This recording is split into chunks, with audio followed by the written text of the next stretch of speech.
লৰা ছোৱালীক চাকৰি দিম। আজি আমাৰ সবৰ ঘৰতে লৰা ছোৱালী আছে, সবেই আশা কৰে যে মোৰ লৰাজনে এটা চৰকাৰী চাকৰি পাওক। কিন্তু আগতে অসম চৰকাৰত চাকৰিৰ কাৰণে আমি টকা দিব লাগিছিল।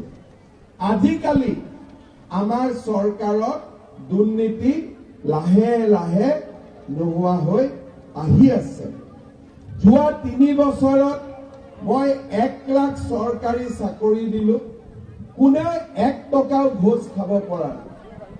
এতিয়া মই কি ঠিক কৰিছো, 1 লাখ চাকৰি হৈ যোৱাৰ পিছত 2024 চনৰ ভিতৰত মই আৰু 50,000 ল'ৰা ছোৱালীক চৰকাৰী চাকৰি দিম।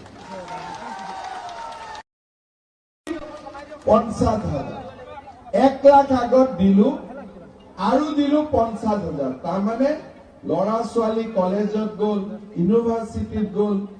এতিয়া মনত এটা ভৰসা থাকে যে আমি অন্তত মেৰিটত চৰকাৰী চাকৰি এটাৰ কাৰণে কম্পিটিশন কৰিব পাৰো।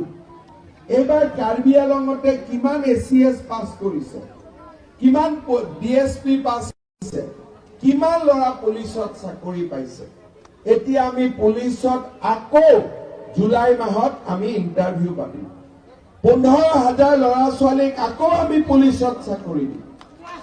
আজি আপোনালোকে খালি আমাক আশীৰ্বাদ দি থাকক, আমি কাম কৰি কৰি গৈ থাকিম। ইলেকশ্যনৰ কৈছিলো যে যদি বিজেপিক ভোট দিয়ে আমি অৰুণোদয় আঁচনি আৰম্ভ কৰিম।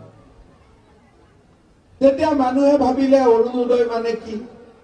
তেতিয়া মই বুজাই কলো যে আপোনালোকৰ বেংকৰ একাউণ্টত প্ৰত্যেক মাহত 850 টকা